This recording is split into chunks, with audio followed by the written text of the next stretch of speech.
Kalau negara itu kayak rumah tangga, negara gagal tuh, iya, kayak suami istri yang udah lupa bayar listrik, air mati, tapi masih sempat beli mic buat karaoke tengah malam. Hari ini kita bahas apa jadinya kalau negara dinyatakan gagal. Gagalnya kayak apa sih? Gagal UN, gagal nikah, gagal glow up. Yuk kita kupas pelan-pelan, tapi nggak terlalu serius-serius amat ya. Sebelum itu, kita angkat telepon dulu yuk.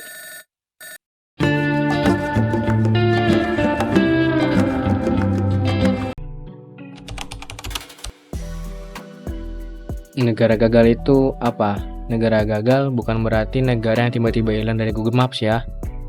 Tapi istilah serius, negara yang nggak bisa menjalani tugas dasarnya. Iya, tugas dasarnya. Kayak ngurus rakyat, jaga keamanan, layani publik. Pokoknya yang seharusnya dikerjain, tapi malah nggak kejadian. Menurut jurnal Foreign Policy, negara gagal ditanding sama hal-hal kayak pemerintah nggak dipercaya, konflik luar negeri, ekonomi yang chaos, layanan publik, ya semangat 45, tapi kualitasnya 404. Hehehe. Kok bisa gagal? Emang susah jadi negara.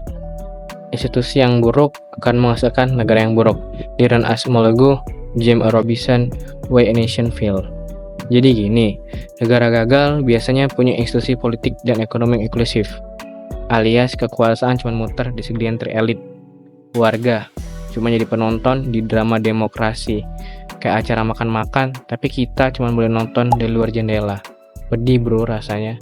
Contohnya, pemilu tapi udah jelas siapa yang menang. Korupsi kayak sambel ada di mana-mana. Hukum cuma galak kayak kecil, tapi mingkem yang punya uang. Dampaknya apa? Cuma bikin emosi.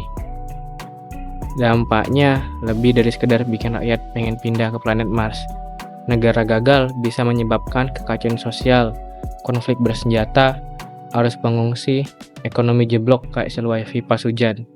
Dan yang paling rugi bukan cuma rakyatnya, tapi negara tetangga juga kena cipratan masalah.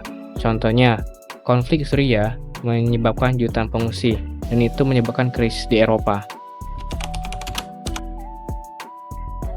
Terus, gimana biar nggak gagal?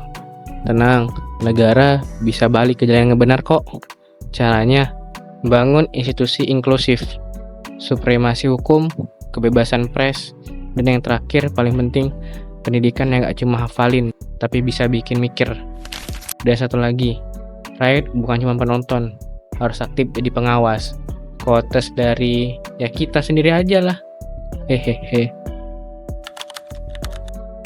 Negara gagal itu bukan akhir dunia, tapi sinyal keras bahwa kita harus berubah.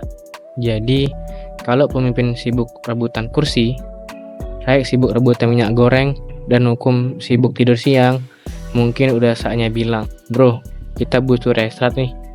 Mau tahu lebih lanjut, baca buku Why a Nation Fail, atau cek indeks negara dari Forbes. Like kalau kamu pernah merasa di warga negara yang lelah. Komen kalau kamu punya solusi selain kabur ke luar negeri.